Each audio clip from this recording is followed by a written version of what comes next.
எல்லோருக்கும் மாலை வணக்கம். இன்றைய மைண்ட் யுவர் மைண்ட் நிகழ்ச்சிக்கு உங்களை வரவேற்றுக் கொள்கிறேன். அனைவரையும் வரவேற்கிறேன். இன்றைய நிகழ்ச்சி 1192வது நிகழ்ச்சி. வாசிப்பால் அழகாகிறது நமது வாழ்வு. இதுதான்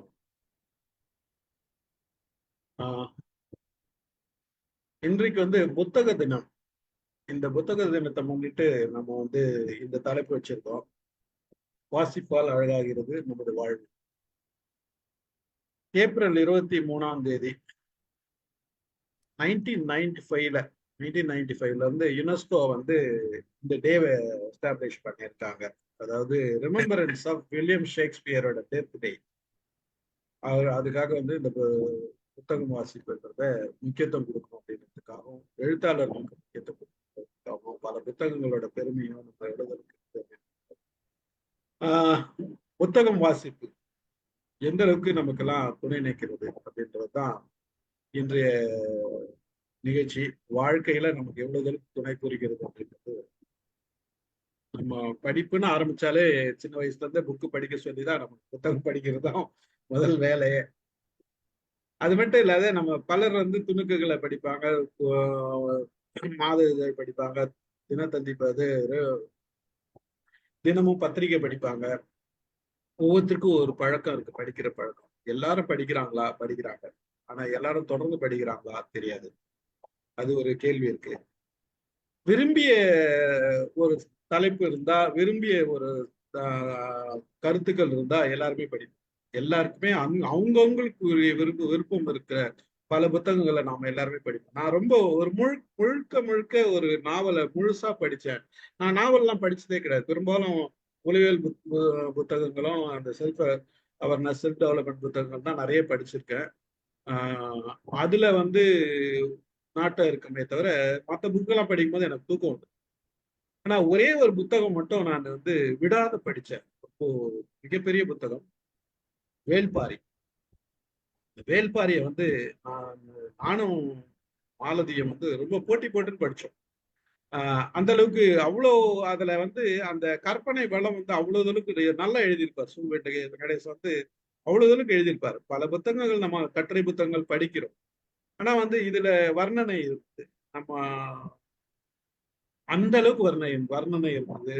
ஒரு ஒரு ஒரு நாவல் இந்த காலத்துல கல்கி எழுதின பொன்னியின் செல்வன் மாதிரி அதை விட சிறப்பா இருக்கிற மாதிரி எழுதியிருக்காரு அப்படின்னா வேள்பாரி மிகப்பெரிய நாவல். நான் ராமு சார் பத்தி சொன்னேன். வேள்பாரிக்கு அப்புறம் நான் ஒரு புத்தகம் ரொம்ப அதிகமா படிச்சது, விரும்பி படிச்சது, நிறைய முறை படிச்சது யூ கேன் வின், சிவகேராவோட புக்கு. இந்த புக்கு எத்தனை பேர் படிச்சிருக்கேன்னு தெரியாது.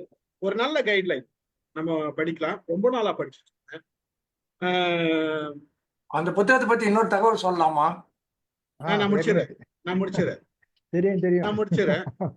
அதுக்கு பிறகு நம்ம ராமு சாருக்கு தெரிஞ்ச காலத்துல இருந்து நான் ஒரு புத்தகத்தை படிச்சுட்டு இருக்கேன்னா எமோஷனல் இன்டெலிஜென்ஸ், டேனியல் கோல்மனோட புத்தகம். அது நம்ம படிச்சுட்டு இருக்கோம்.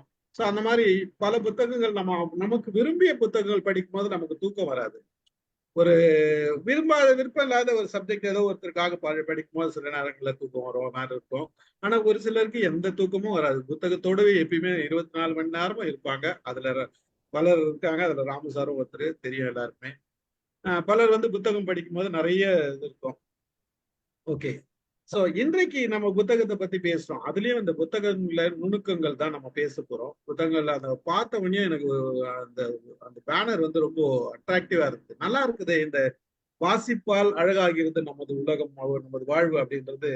இது நான் இன்டர்நெட்ல தான் பார்த்தேன். அப்புறம் பார்த்து நான் போஸ்ட்ல எடுத்து போட்டு அந்த தலைப்பு அப்படியே போட்ட பிறகு பார்த்தா பிரேமா மேடம் அதை போட்டிருக்காங்க. எனக்கு ரொம்ப ஆச்சரியமா இருந்தது. நம்மளும் அதே சூஸ் பண்ணியிருக்கோம், மேடம் அதை சூஸ் பண்ணியிருக்காங்கன்ற பட்சத்துல ஒரு நல்ல லைக் மைண்டடா அது போகுதுன்றது தோணுச்சு. இன்னைக்கு நிறைய பேர் கொடுத்தாங்க பேசுறதுக்கு. அதுல முதல்ல பேர் கொடுத்தது சிவகனி இருக்கீங்களா? வாங்க, நீங்க உங்க பேசுங்க, உங்களோட பேச்சை இன்றைக்கு தாருங்க. Okay sir. அனைத்து உறவுகளுக்கும் இனிய மாலை வணக்கம். இன்னைக்கு புத்தக தினம். இந்த புத்தக தினம் உருவானதுக்கான ஒரு கதை அப்படின்னு பார்த்தோம்னா, இலக்கியத்துக்கான குறியீடை மையப்படுத்தி யுனெஸ்கோல 23ஆம் தேதி இன்னைக்கு 1995ஆம் ஆண்டு கட்டலோனியா அப்படிங்கிற ஒரு இடத்துல இந்த ரஷ்ய படைப்பாளிகள்லாம் வந்து இலக்கியத்தின் மீது இருக்கிற ஆர்வத்தினால இந்த புத்தகத்துக்கான ஒரு முக்கியத்துவத்தை வந்து நிலைநிறுத்தணும் அப்படிங்கிறதுக்காக இந்த பதிப்பாளர் சங்கங்கள்லாம் வந்து பரிந்துரை செய்யறாங்க யுனெஸ்கோ அமைப்பு கிட்ட. அதுக்கப்புறமா அவங்க வந்து 1995ல வந்து இந்த புத்தக தினம் அப்படின்னு சொல்லி கொடுத்ததோட மட்டும் இல்லாம இந்த புத்தகத்துக்கான ஒரு உரிமையும் நம்ம கொடுக்கணும் அப்படின்னு சொல்லிட்டு உலக புத்தக உரிமை தினம் அப்படின்னு சொல்லியிருக்காங்க. இந்த புத்தக நாள்ல என்ன பண்ணுவாங்க அப்படின்னு பாத்தீங்கன்னா, ஒவ்வொருத்தருமே அவங்களுடைய உறவுகளுக்கும் நட்புகளுக்கும் புத்தகங்களையும் மலர்களையும் பரிமாறிக்கொள்ளுவாங்களாம். இப்ப இந்த 2025ல புத்தகம் அப்படின்னு நம்ம எடுத்துட்டோம் அப்படின்னா, ஒவ்வொரு நாளுமே நம்ம புத்தகத்தை படிக்காமையோ அல்லது ஏதாவது ஒரு விஷயங்களை படிக்காம நம்ம இருந்துட மாட்டோம். சோ அந்த வகையில இந்த வருஷத்துக்கான கருத்து அப்படின்னு பாத்தீங்கன்னா, உங்க வழியை படியுங்கள் அப்படின்னு சொல்லி கொடுத்திருக்காங்க. நம்ம ஒரு இதை படிக்கும் போது அந்த சொந்த வாசிப்பு அப்படிங்கிறது நம்மளுக்குள்ள வந்து ஒரு மகிழ்ச்சியை கொடுக்கும். அது மட்டும் இல்லாம அதை சார்ந்த தேடல் வந்து நம்மளுக்கு ஏற்படும். சோ அந்த தேடலின் பொருட்டு ஆர்வம் அதிகமாகும். அதற்கேற்ப அந்த புத்தகங்களை தேடி நாம் படிக்கக்கூடிய ஒரு தனி மனப்பாங்கு வந்து நம்மள்கிட்ட வரும். இத வந்துட்டு வில்லியம் ஷேக்ஸ்பியர் வந்து சொல்லியிருக்காரு, புத்தகத்துக்கு வந்து நம்ம தனியா ஒரு மரியாதையே கொடுக்கணும் அப்படிங்கிறத சொல்லியிருக்காரு.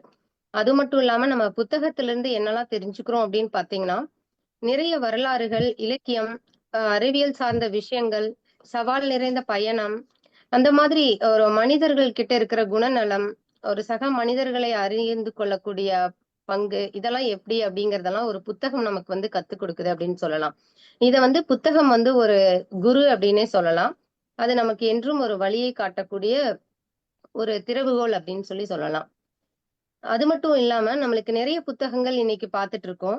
சோ நேத்து கூட நாம அது மைண்ட் டீமோட சோமவல்லியப்பன் சார் ஒரு புத்தகம் வந்து வெளியிட்டிருக்காங்க. சோ நம்மளும் வந்து நிறைய புத்தகங்களை வெளியிட்டு இருக்கோம். நம்ம எத்தனை புத்தகங்கள் இருந்தாலும் நம்ம புத்தகத்திலிருந்து படித்து அதுல இருந்து கருத்துக்களை எடுத்து நம்ம ஒரு புத்தகம் போடக்கூடிய அளவுக்கு திறமை வருது அப்படின்னா அதுக்கு அந்த புத்தகம் தான் நமக்கு வழிகாட்டியிருக்கு அப்படின்னு சொல்லலாம். இது வந்து ஒரு மிகப்பெரிய சான்றோர் அப்படின்னு சொல்லலாம். அது மட்டும் இல்லாம இதை நம்ம வெறும் காகிதம் அப்படின்னு சொல்லிட முடியாது. இது ஒரு பொக்கிஷம் அப்படின்னு தான் சொல்லணும். இது வந்துட்டு எதனால நம்ம பொக்கிஷம் அப்படின்னு சொல்றோம் அப்படின்னா, இதற்கு முன்னாடி சொன்ன மாதிரியேதான் வரலாறு, அந்த இதிகாசம் இதெல்லாம் நம்ம தெரிஞ்சுக்கிறதுக்கான ஒரு சான்றுகளா இருக்கிறதுனால அந்த வீழ்ந்த காலத்தோட ஒரு கருத்துக்களை எல்லாம் நம்மளுக்கு எழுத்து வடிவில் கொடுத்த ஒரு காகிதம். இத வந்து நம்ம ஒரு கால பெட்டகம் அப்படின்னு சொல்லலாம். மார்ட்டின் லூதர் கிங் என்ன சொல்றாரு அப்படின்னு பாத்தீங்கன்னா, துப்பாக்கியிலிருந்து வரும் தோட்டாவை விட அந்த எழுத்துக்களுக்கு ஒரு வீரியமான ஒரு மதிப்பு இருக்கு அப்படின்னு சொல்றாரு. சோ பாரதியார் கூட பாத்தீங்கன்னா எழுத்துனால எண்ணற்ற விஷயங்களை சாதிக்கலாம் அப்படிங்கிறதுக்கு அவருடைய கவிதைகள் எல்லாம் வந்து இன்னைக்கும் நம்ம சொல்லிட்டு இருக்கோம். அது மட்டும் இல்லாம பாரதிதாசன் என்ன சொல்றாரு அப்படின்னு பாத்தீங்கன்னா, ஒரு மனிதன் வந்து புனிதமுற்று இருக்கணும், ஒரு புது வாழ்வை தேடி போகணும் அப்படின்னா அதற்கு புத்தக சாலை வந்து வேண்டும் அப்படின்னு சொல்றாரு. இது எல்லா இடத்துலயுமே இருக்கணும் அப்படிங்கிறதையும் அவரும் மைய கருத்தா சொல்றாரு. நம்ம ஒவ்வொருத்தருமே வீட்டுல வந்து கட்டாயம் ஒரு நூலகம் வச்சிருக்கணும். அதற்கு உதாரணமா நம்ம ராமு சார் வீட்டை நம்ம பார்ப்போம். அது மட்டும் இல்லாம நம்மளுக்கு தேவையானதை நம்ம நூலகமா அமைச்சுக்கலாம். அதற்கப்புறம் புத்தகம் வந்து ஒரு சின்ன ஒரு நதி மாதிரி நம்ம நினைச்சிட்டு நம்ம உள்ள போனீங்க அப்படின்னா அது நம்மள ஒரு சமுத்திரத்திற்கே கூட்டி செல்லக்கூடிய அளவு வலிமை பெற்றது அப்படின்னு சொல்றாங்க. சோ இந்த புத்தகம் வந்து நான் இப்ப ஒரு புத்தகம் எழுதியிருக்கேன் அப்படின்னா என்னுடைய புத்தகத்தினுடைய கருத்துக்களும் ஒரு வாசகனுடைய எண்ணமும் வந்து ஒரு இடத்துல வந்து இணையும். அந்த கருத்து வந்து ஒன்றிணையுது பாத்தீங்களா? அப்ப அந்த புத்தகம் எழுதுனதுக்கான ஒரு அவசியம் வந்து அந்த இடத்துல உணர்த்தப்படுது. அந்த எழுத்தாளருடைய எண்ணம், உணர்வுகள், கற்பனை மற்றும் கனவுகள் அந்த புத்தகத்துல இடம்பெறும் அப்படின்னு சொல்றாங்க. இந்த வந்து ஒரு எழுத்து களஞ்சியம் அப்படின்னு சொல்லலாம். இப்ப ஒரு புத்தகம் வந்து ஒரு தனி மனிதனுக்கு ஒரு ஒழுக்கத்தை கற்பிக்கக்கூடியதாக இருக்கிறது அப்படின்னு சொல்லலாம். புத்தகம் அப்படின்னு சொல்லும்போது நம்மளுக்கு நிறைய விஷயங்களை நம்ம பேசிட்டே போலாம். அதனால நான் அந்த புத்தகத்தை பத்தி ஒரு கவிதையா உங்ககிட்ட சொல்லி முடிச்சுக்கலான் இருக்கேன். சார் வந்து தலைப்பு கொடுத்திருந்தார், வாசிப்பால் வளமாகும் நமது வாழ்வு. புத்தகமும் வழிகாட்டும் புது உலகம் படைத்திடவே நித்தமும் வாழ்வையும் நிறைவாக மாற்றிடுவோம். யுத்தம் தவிர்த்திடவே நித்தமும் எடுத்திடுவாய், நித்திரையும் நினைத்தபடி நிம்மதியாய் நிகழ்ந்திடுமே. உத்தமனாய் உயர்ந்திடவே உன்னையும் மெருகேற்றும், எண்ணமும் செம்மையாய் ஏராளம் சிந்தனையும் திண்ணமாய் மனத்திலே திறமையும் தோன்றிடுமே. ஒளியேற்றும் வெளிச்சத்தை ஒளிர்விக்கும் எந்நாளும் ஒளியாக நாள்தோறும் உருவமாய் செதுக்கிடுமே. அறிவையும் தேடிடவே அனுபவமாய் வாழ்வியலை நெறியோடு பற்றிடவும் நெடுந்தூர பயணமது. உறவுகளை வளர்த்திடவும் உளவுத்திறன் தந்திடுதே. சிறகதனை விரித்திடவே சித்திரமாய் மாறிடுவாய். வாசகராய் இருப்பவரே பேச்சாளராயிடுவர். யாசகமும் பெற்றிடவே யாதுமாய் நின்றிடுவாய். மழலையின் முதல் படியே மகத்தான புத்தகமே. பழக்கமாய் கொண்டிடவே பாரினிலே புகழ் பெறுவாய். மன அழுத்தம் தவிர்த்திடவே மறவாமல் படித்திடுவாய். சினமதுவும் நீங்கிடவே சிந்தனையை சீராக்கு. நட்பாக நாள்தோறும் நம்முடனே இருந்திடுமே. நன்னூலும் நம்மையும் நலமாக மாற்றிடுமே. தன்னிலை உயர்த்திடுமே. தரணியிலே நிலை பெறவே வாசிப்பை நேசிப்போம் வானளவும் உயர்த்திடவே. யாசிப்பாய் அறிவினையே யாகமாய் வளர்த்திடுவாய். நேசிக்க தினந்தோறும் மாந்தரையும் வாசிப்போம். வாசிப்பை பற்றிடவே வாழ்க்கையும் வளமாகும். பேசிடவும் வாசிக்க பேராற்றல் வந்திடுமே. மைம் வாய்ப்பு கொடுத்ததற்கு மிக்க நன்றி. வாசிக்க வாய்ப்பும் வந்ததே. வாய்ப்பிற்கு நன்றி. என்னாலும் மைமில் பயணிக்கும் ஒரு நபராக. சார் நன்றி சார். அருமை அருமை அருமை. மகிழ்ச்சி மகிழ்ச்சி. கண்டுபிடிச்ச ஒரு மிகப்பெரிய, அதாவது பல விஷயங்கள் நம்ம கண்டுபிடிச்சோம்.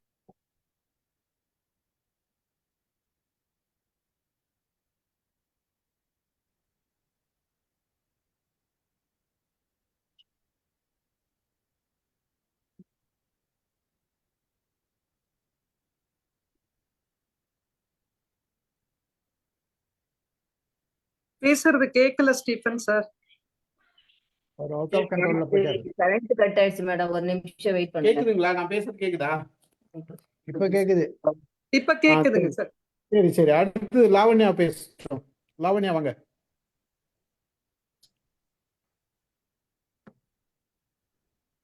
லாவண்யா நீங்க பேசுங்க.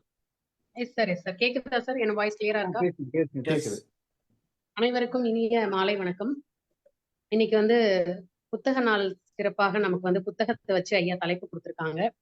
எல்லாரையும் சந்திக்கிறதுல ரொம்ப மகிழ்ச்சி, ரொம்ப சந்தோஷமா இருக்கு.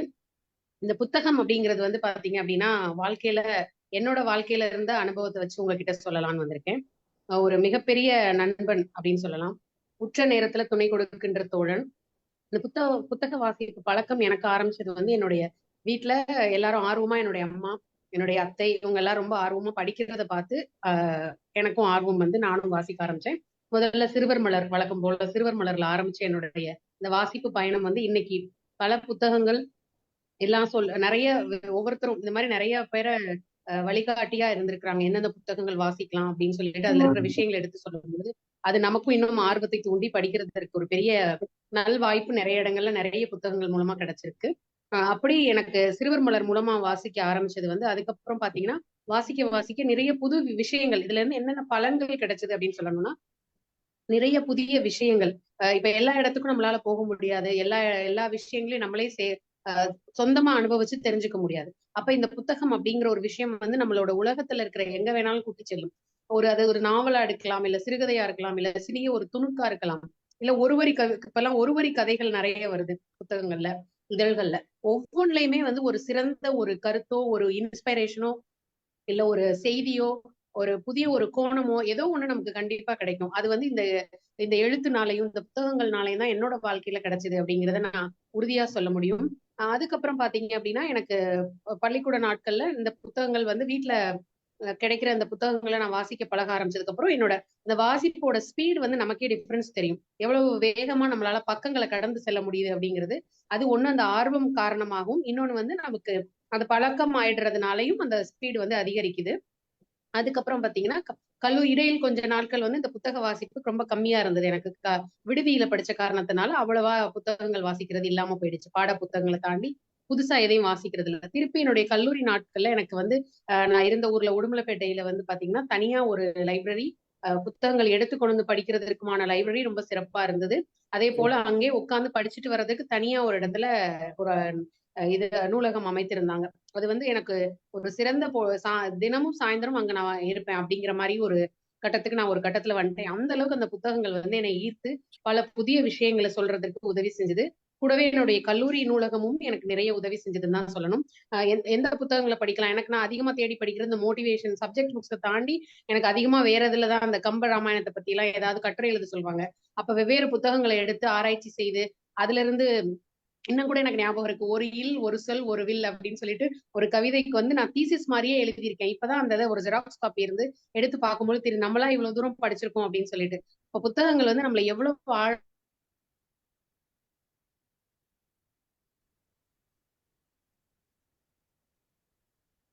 உங்களையும் கரண்ட் போயிடுச்சா?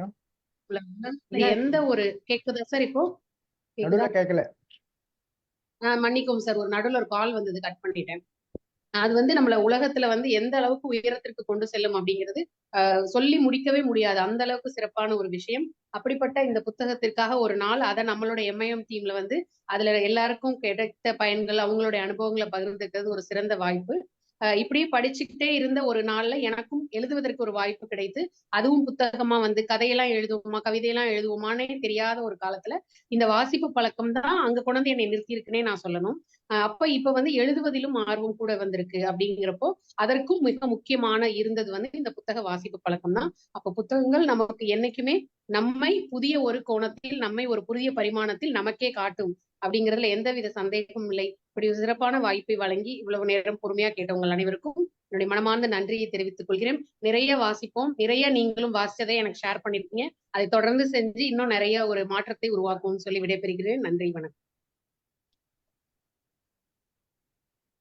நன்றி நன்றி லாவண்யா, நன்றி. சதீஷ் வாங்க.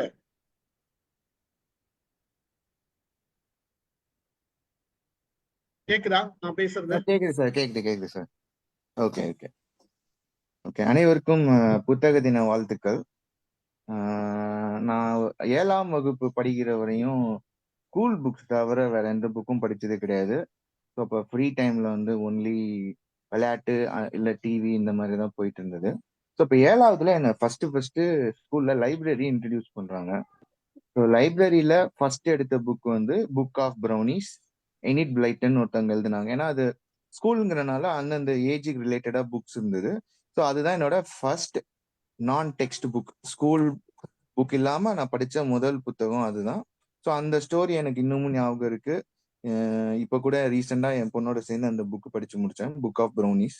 ஸோ அதுக்கப்புறம் நான் என்ன தெரிஞ்சுக்கிட்டேன் அப்படின்னா, லைக் எனக்கு இங்கிலீஷ் ஒகேபுலரி வீக்கா இருக்கேன், அதெல்லாம் இருக்குங்கனால I started going to libraries.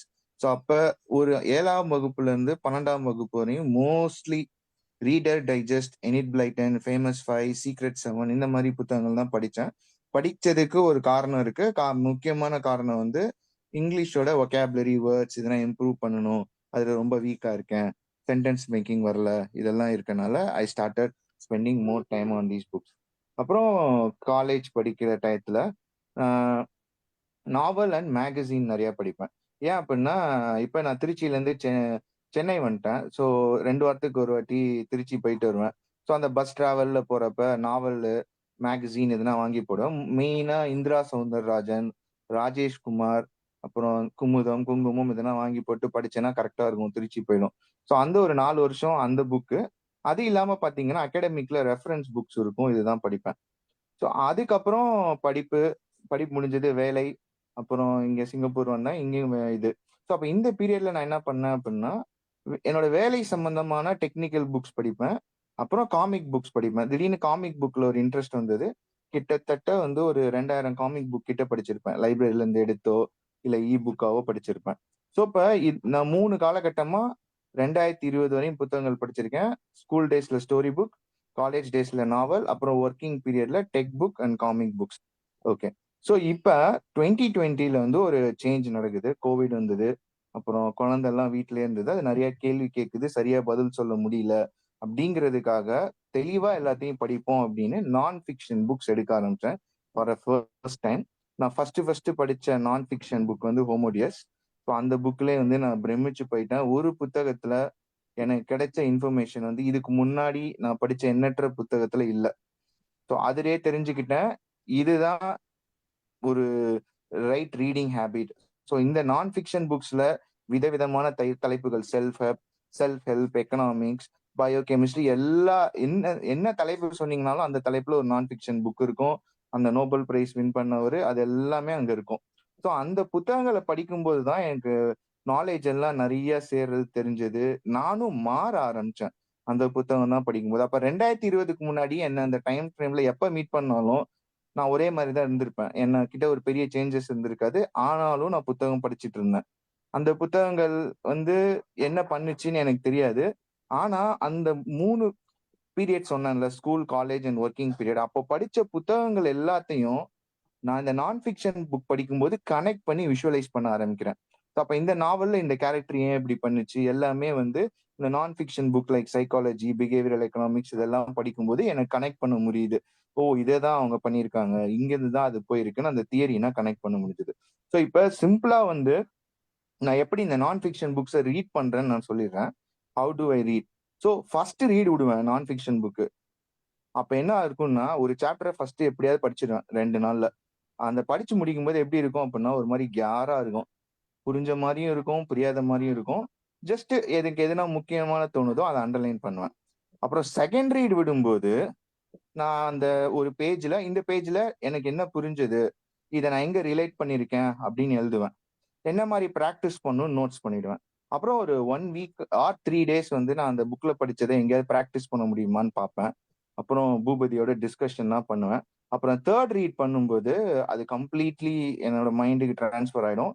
அதை எப்படி சொல்லலாம் அப்படின்னா வந்து ஒரு பசு மரத்தாணி போல பதிஞ்சிடும். ஸோ இப்படிதான் வந்து நான் புத்தகத்தை ரீட் பண்றேன், இன்னமும் ரீட் பண்றேன், என்ஜாய் பண்ணி பண்றேன். ஸோ ஈவன் டுடே வந்து ரீட் பண்ணிட்டு க்ளோஸ் டு ஒரு 1.5 hours டிஸ்கஸ் பண்ணிருப்பேன். பிசிக்ஸ் ரிலேட்டட் புக் ஒன்று படிச்சுட்டு இருக்கேன், அதை டிஸ்கஸ் பண்ணேன். ஸோ இந்த இதுனா ப்ராக்டிக்கலா எப்படி இருக்கு அப்படின்னு. So it's become a part of my லைஃப்னே சொல்லலாம். இப்ப இதோட அட்வான்டேஜ் என்ன அப்படின்னா, நான் புத்தகம் படிக்கிறத பார்த்து என்னோட பொண்ணும் புத்தகம் படிக்கிறா. இப்போ கூட பகல்ல உட்காந்து புத்தகம் தான் ஏதோ படிச்சுட்டு இருக்கா, லூசி அப்படின்னு ஒரு புக்கு. ஸோ இதுதான் வந்து என்னோட எனக்கும் புத்தகத்துக்கும் உண்டான கனெக்ஷன். அதே மாதிரி என்ன கொடுத்தாலும் படிப்பேன், இதுதான் அப்படின்னு கிடையாது.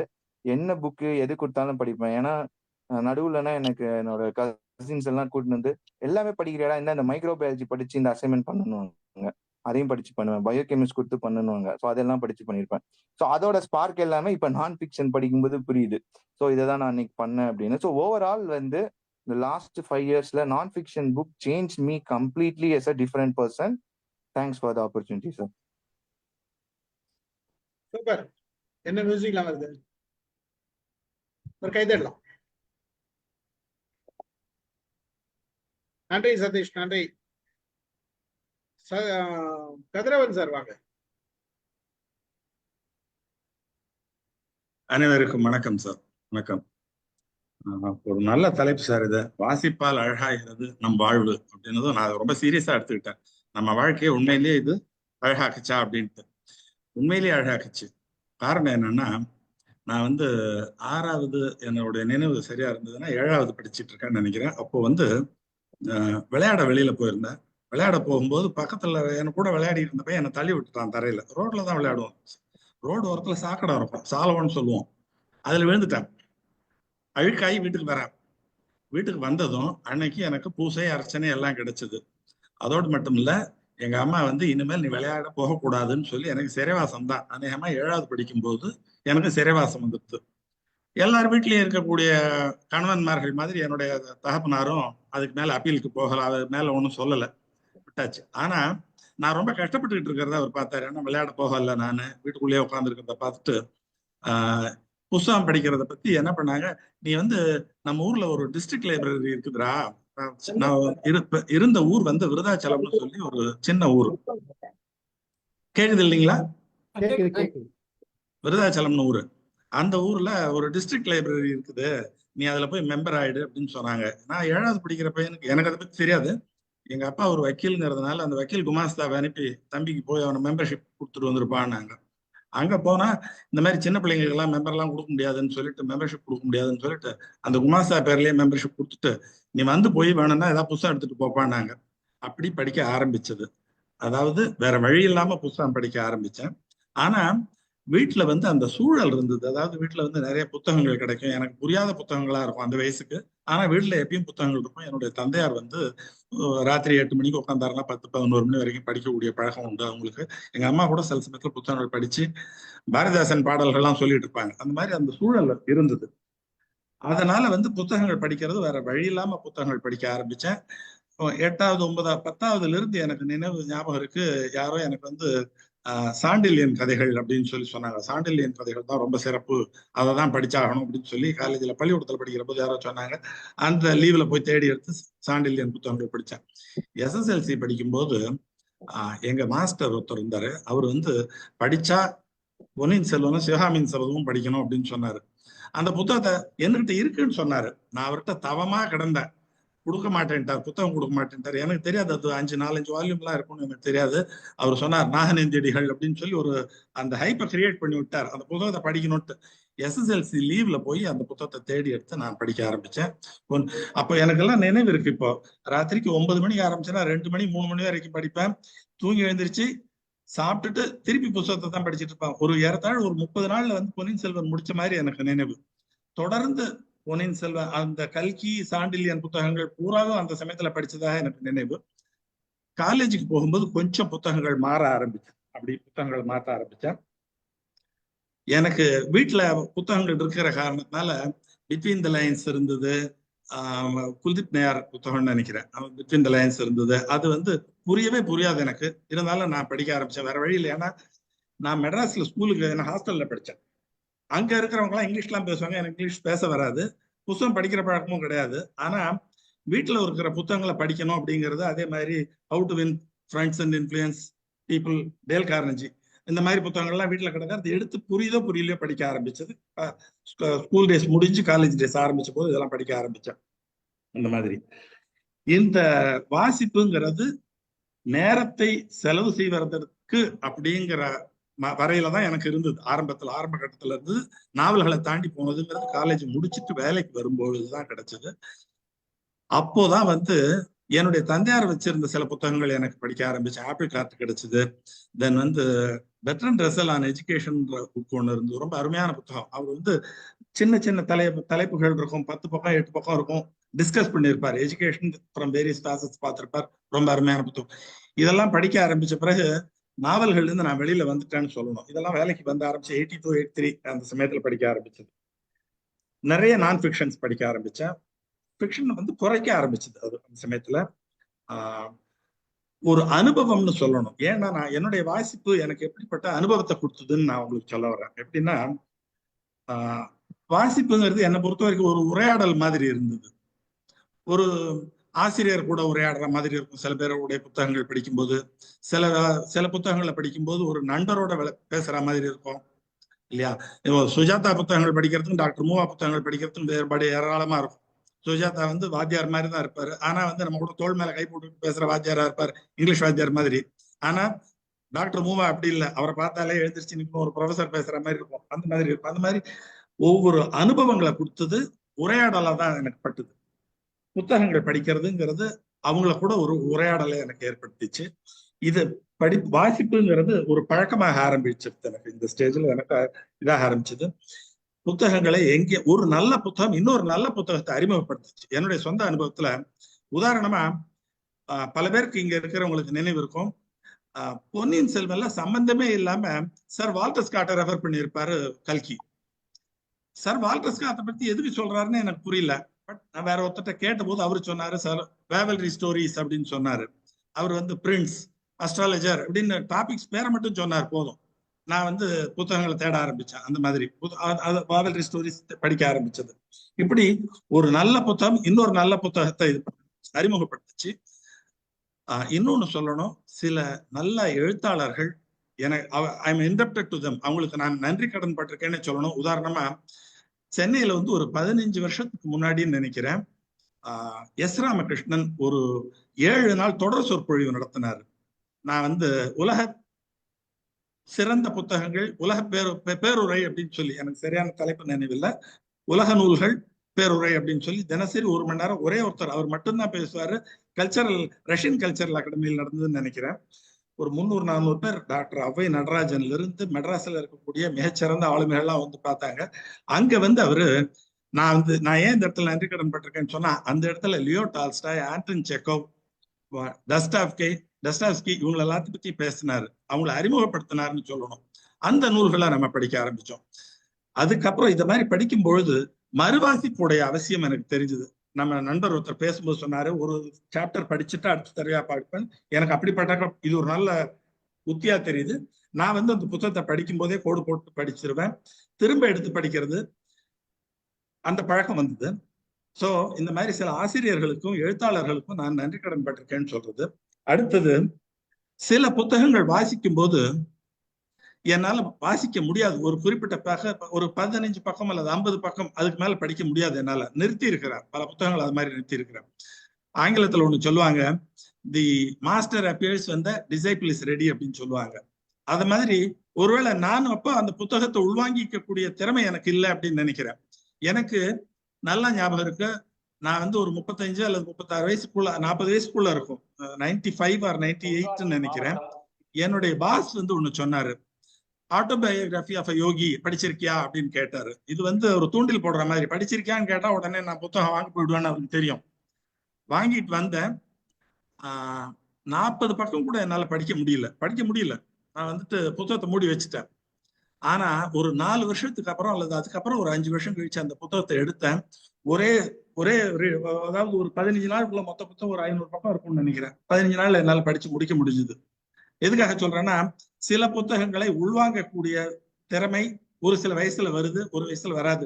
திருவாசகம் என்கிட்ட இன்னும் அப்படியே தான் இருக்கு. நான் சொல்றேன், இந்த இடத்துல எனக்கு 65 வயசு ஆகுது, திருவாசகம் வாங்கி வச்சது இன்னும் அப்படியே தான் இருக்கு. என்னால படிக்க, எனக்கு அதை புரிஞ்சுக்கிற சக்தி இல்லைன்னு தான் நான் நினைக்கிறேன். இப்படி அனுபவங்கள் ஒரு பக்கம் இருந்தாலும், உரையாடல்னு சொன்னேன். நான் பிற ஆசிரியர்களோட உரையாடி கொண்டு இருந்த நான் புத்தகங்கள் வாசிக்க ஒரு ஒரு ஒரு கட்டத்துல என்னோடு நான் உரையாட தொடங்கினேன். அதாவது புத்தகங்கள் என்னை சிந்திக்க வைத்தன அப்படின்னு தான் சொல்றேன். இது வந்து நான் புத்தகங்களால் கிடைத்த மிகப்பெரிய பலன் எனக்கு என்ன அப்படின்னு கேட்டா, எனக்கு ஒரு மகிழ்ச்சியான தருணங்களை தருது அப்படிங்கறத தவிர என்னோடே நான் பேச துவங்கி கொண்டேன். அதாவது சிந்திக்க கற்றுக்கொண்டேன். புத்தகங்கள் எனக்கு சிந்திக்க கற்றுக் கொடுத்தன. ஒரு குறிப்பிட்ட தலைப்பை எடுத்து பல்வேறு கோணங்களில் இருந்து ஆய்வதற்கும், அது குறித்து பிறர் என்ன கூறுகிறார்கள் என்று படிப்பதற்கும், அது சம்பந்தமான ஒரு சம்பாஷணையில ஈடுபடுவதற்கும், நம்முடனே நாம் உரையாடிக் கொள்வதற்கும், பிறருடன் உரையாடுவதற்குமான இப்படி ஒரு பழக்கத்தை நான் ஏற்படுத்தி கொண்டேன் என்று சொல்ல வேண்டும். அந்த வகையிலே நூல்கள் நம் வாழ்விலே மிகவும் இன்றியமையாத இடத்தை கொண்டிருக்கின்றன. வாசிப்பால் உண்மையிலேயும் அழகாகிறது நம் வாழ்வு என்று கூறி வாய்ப்பளித்த ஸ்டீபன் சார் அவர்களுக்கு என்னுடைய நன்றியை தெரிவித்துக் கொள்கிறேன். நன்றி, வணக்கம். மகிழ்ச்சி சார். அருமை. கைத்தட்டலாம். அதாவது ஒரு நல்ல ஒரு விஷயத்த சொன்னீங்க. ஒரு புத்தகம் பல புத்தகங்களை வந்து ரெஃபர் பண்ணோம் அப்படின்றது உண்மை. புத்தகம் வாசிக்கும் போது அந்த புத்தகங்கள்ல வந்து பலரோட புத்தகங்கள் அவங்க சொல்றது மட்டும் இல்லாத பல குறிப்புகள் கொடுத்திருப்பாங்க. நாங்க இங்க இருந்து வாசிச்சேன் அப்படின்னு சொல்லிட்டு, இவர் இப்படி சொன்னாருன்னு சொல்லியிருப்பாங்க. அப்ப நமக்கு என்ன ஒரு ஆவலை தூண்டுன்னா, அந்த புத்தகத்தை போய் பார்ப்போமா, அந்த ஆத்தரை போய் பார்ப்போமா அப்படின்ற மாதிரி எல்லாம் ஒரு ஆவலை தூண்டும். அது நல்ல ஒரு பாயிண்ட் நீங்க சொல்லியிருக்கீங்க. மகிழ்ச்சி. நன்றி சார். சக்கரபாணி சார் வாங்க, மைக் ஆன் பண்ணிடுங்க.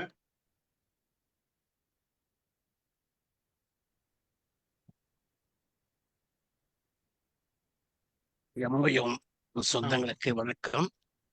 வாய்ப்பு கொடுத்த ஸ்டீபன் சார் அவர்களுக்கு வணக்கம். சார் நான் பேசுறது கொஞ்சம் தெளிவா கேக்குதுங்களா? கேக்குது சார். பேசுங்க. வாசிப்பால் அழகாகிறது நமது வாழ்வு. அருமையான தலைப்பு. உண்மையிலே எனக்கு காலையில் பார்த்தவுடன் மிக மகிழ்ச்சி. இது என்னுடைய வாழ்க்கையை நான் இதில் எடுத்துக்கூறலாம் என்று நினைக்கிறேன். 8 வயதில் எழுத்துக்கூட்டி படிக்கக்கூடிய அந்த காலத்தில் எனக்கு வாசிப்பினுடைய அருமையை பற்றி எடுத்து சொன்னவர் என்னுடைய தாத்தா. படிப்பறிவில்லாத என்னுடைய தாத்தா. அவர்தான் எனக்கு வாசித்தால் என்ன, எந்த அளவுக்கு நாம் முன்னேறலாம் என்பதை எல்லாம் எடுத்து கூறினார்கள். ஆனாலும் கடமைக்காகத்தான் நான் படிக்க ஆரம்பித்தேனே தவிர நாம் இது நம்முடைய வாழ்க்கை வளமாகும் என்றெல்லாம் நான் நினைத்து கூட பார்க்கவில்லை. அப்படியே படித்தேன். 8வது வரையிலும் படித்தேன். பள்ளிக்கூடம் போக வேண்டியது, கொடுக்கக்கூடிய பாடத்தை எழுத வேண்டியது, படிக்க வேண்டியது, இது கடமைக்காகத்தான் படித்தேன். இடையில் நான் 5வது படிக்கிற காலத்தில் முன்னாள் அமைச்சர் ஆனூர் ஜெகதீசன் என்பவர் ஒருவர், அவர் இந்த திராவிட இயக்க வரலாறுகளை எல்லாம் அப்பொழுது வரும் பேப்பர்களை எல்லாம் கொண்டு எங்களை பிள்ளைகளை எல்லாம் வரவழைத்து எங்களை படிக்கிறதுக்கு கொடுப்பார். இறுதியில் அவர் எங்களுக்கு ஒரு கிச்சிலி மிட்டாய் கொடுப்பார். இந்த கிச்சிலி மிட்டாய்க்காகவே நாங்கள் அங்கு சென்று அந்த பேப்பர்களை புரட்டுவதும் வேடிக்கை பார்த்து கொண்டு அவர் படிக்க படிக்க நாங்கள் சும்மா அதை கவனிப்பது போல் பாசாங்க செய்வதுமாக அப்படி கொஞ்ச காலம் ஆர்வத்தை செலுத்தினேன். 8வது முடிகிற வரையிலும் கடமைக்காகத்தான் படித்தேன். 9வதில் இருந்து இன்றைய தினம் வரை எதை எடுத்தாலும் அதை வெறிகொண்டு படிக்கிறேன்.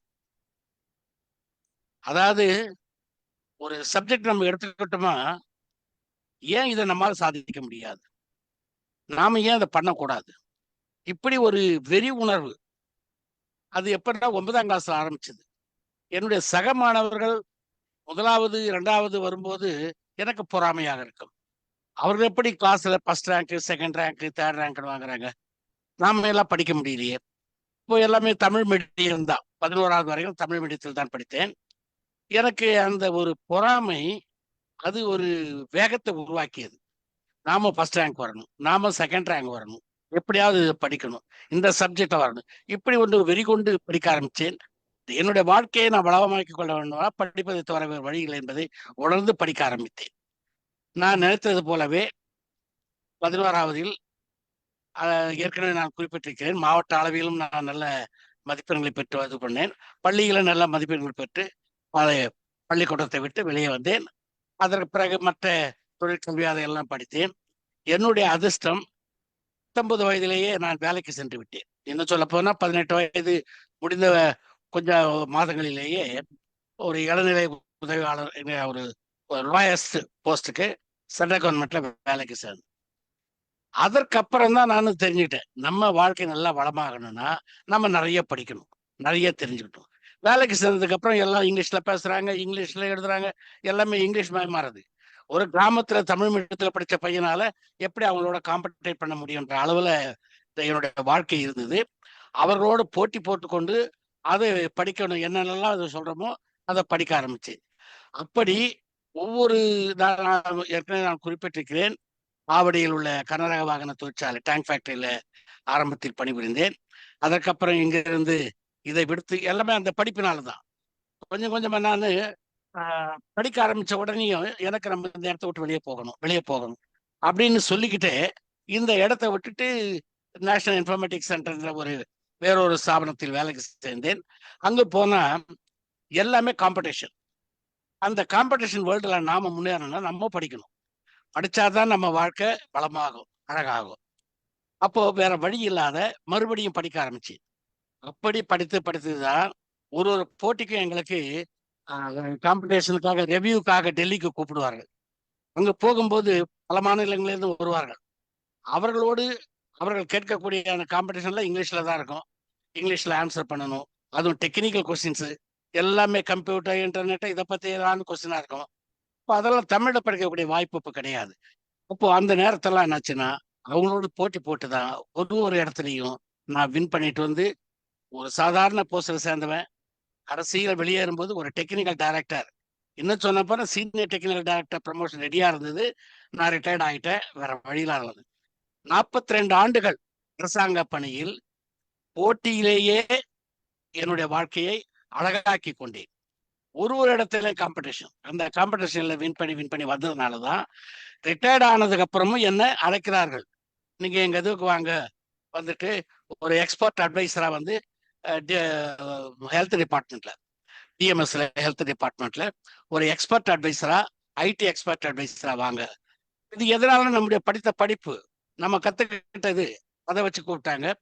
அங்க வந்து ஒரு 8 ஆண்டு காலம் பணிபுரிந்தேன். ஆக மொத்தத்தில் என்னுடைய வாழ்நாளில் 50 ஆண்டுகள் அரசாங்க பணியில் வேலை செய்தேன். இந்த பெருமை எனக்கு இன்றளவும் நினைத்து பார்க்கிறேன். இதெல்லாம் எப்படி வந்ததுன்னு கேட்டா படிச்ச படிப்பு தான். நாம வந்து சும்மா சாதாரண இதுக்காக போகல. அப்போ இப்ப நீங்கள்லாம் குறிப்பிட்ட மாதிரி நாவல் படிக்கிறது, மற்ற படிக்கிறது, எனக்கு அந்த ஆர்வத்தை காட்டிலும் என்னுடைய வாழ்க்கையை முன்னேற்றிக் கொள்வதற்கான வழிவகைகள் என்ன என்பதை தெரிந்து அதில் சேர்ந்து படித்தேன். அதுதான் சின்ன வயசுல நான் படிச்சது ஒண்ணு. குழந்தை கவிஞர் அழவள்ளியப்பா அவருக்கு அது ஒண்ணு சொல்லியிருப்பாரு. 7 தூக்கி பள்ளியில் இன்று பயிலும் பையனே நாடு காக்கும் தலைவனாய் நாளை வழங்க போகிறான். அது எவ்வளவு பெரிய அருமையான வரிகள் பாருங்க. அந்த சின்ன வயசுல நம்ம தூக்கி படிக்கிறத கடைசியா பெரிய பெரிய தலைவர்களாகிறாங்க. நாம தலைவராகிறதுனால நம்முடைய வாழ்க்கையை சீரமைத்துக் கொள்வதற்கான ஒரு வாய்ப்பு கிடைச்சது. மகாத்மா காந்தி கிட்ட கேட்டாங்களாம், 1 கோடி ரூபாய் கிடைச்சா நீங்க என்ன பண்ணுவீங்கன்னு. உடனே அவர் சற்று யோசிக்காம சொன்னாராம், ஒரு நூலகம் கட்டிடுவேன் அப்படின்னாராம்.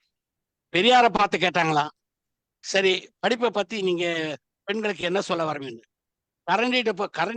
கரண்டியை பிடிங்கிட்டு ஒரு புஸ்தகத்தை கொடுத்து படின்னு சொல்லிடுவேன் அப்படின்னாராம். அது மாதிரி இவரை கேட்டாங்களாம், நேருவை, இந்த ஒரு தனிமையான தீவுல தள்ளி விட்டுட்டாங்கன்னு வச்சுடுங்க, நீங்க என்ன பண்ணுவீங்கன்னா, எந்த தனிமையான தீவுல இருந்தாலும் புஸ்தகம் தான் போதும், நான் மகிழ்ச்சியா அந்த காலத்தை அனுபவிச்சுட்டு வெளியே வந்துருவேன். நெல்சன் மண்டேலாவை கேட்டாங்களா, நீங்க புத்தகத்தை பத்தி நீங்க என்ன நினைக்கிறீங்கன்னு. வேறு எந்த சுதந்திரமும் வேண்டாம், சிறையில புத்தக வாசிப்பை அனுமதிக்கணும், இப்படின்னு எனக்கு அதுவே போதும் அப்படின்னா. லெனினை கேட்டாங்களா, நீங்க இந்த வாசிப்பதை பத்தி நீங்க என்ன நினைக்கிறீங்க. புரட்சி பாதையில் கைத்துப்பாக்கியை விட பெரிய ஆயுதங்கள் புத்தகம் தான், அந்த புத்தகம் இருந்தாக்கா இந்த கைத்துப்பாக்கி வேணாம் எதுவும் வேணாம். ஆல்பர்ட் ஐன்ஸ்டைன் கேட்டாங்களா, நீங்க வந்துட்டு இந்த புத்தகத்தை பத்தி நீங்க என்ன நினைக்கிறீங்க. மனிதனின் ஆகப்பெரிய கண்டுபிடிப்பு எது என்றால் புத்தகம் தான் சொல்லுவேன் அப்படின்னா. லெனினை கேட்கும்போது, நீங்க உங்க பிறந்த நாளுக்கு என்ன பரிசு கொடுத்தா ரொம்ப விரும்பி கேட்பீங்கன்னாங்களா. எனக்கு புஸ்தகம் கொடுத்தீங்கன்னா ரொம்ப விரும்பி வாங்குவேனாராம். அந்த சொன்ன கொஞ்ச நேரத்துல பல லட்சக்கணக்கான புத்தகங்கள் வந்து குவிஞ்சு போச்சான். ஆப்ரகாம் லிங்கனை கேட்டாங்களா, நீங்க இந்த புத்தகத்தை பத்தி நீங்க என்ன நினைக்கிறீங்கன்னு. நான் இன்னும் வாசிக்க நல்ல புத்தகம் வாங்கி வந்து என்னை சந்திப்பவனே என்னுடைய தலை சிறந்த நண்பன் அப்படின்னாராம். இப்படி பெரிய பெரிய அறிஞர்கள்லாம் பல கருத்துக்களை சொல்லிக்கிறாங்க. வாசிப்பை சுவாசிப்போம், வாசிப்பை நம்முடைய வாழ்வை வளமாக்கும் என்று கூறி வாய்ப்புக்கு நன்றி கூறி விடைபெறுகிறேன்.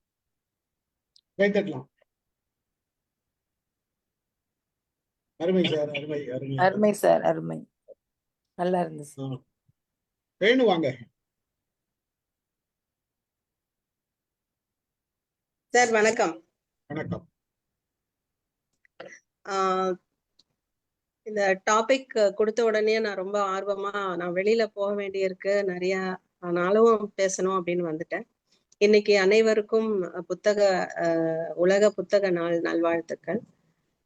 நான் இந்த மாதிரியான நம்ம எல்லாரையும் இங்க இணைத்ததே வந்து புத்தகம்தான், அதுல எந்த சந்தேகமுமே இல்லை. ஒரு தளத்துல வந்து புத்தகத்தை பத்தி எல்லாம் ஆய்வுகள் பண்றாங்க அப்படின்னு சொல்லி அது உள்ள போயிட்டு நான் படித்த புத்தகங்களை அங்க கொஞ்சம் பேச ஆரம்பிச்சு அதன் மூலமாக எனக்கு வினய் தீர்த்தான் ஐயாவுடைய ஒரு அறிமுகம். இது எப்படி இந்த நெட்வொர்க்கையே நான் வந்து இந்த புத்தகமாகத்தான் நான் பார்க்கிறேன்.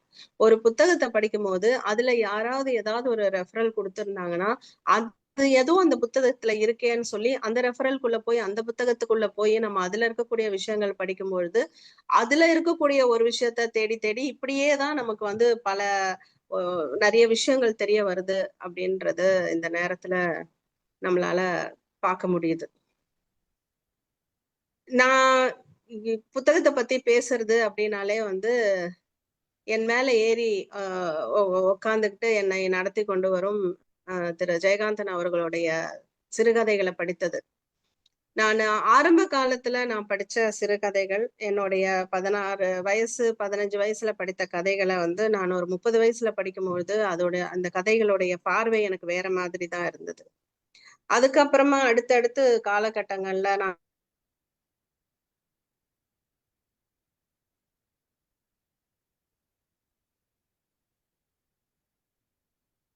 என்னாச்சு ரேணு ஹேங் ஆயிடுச்சா?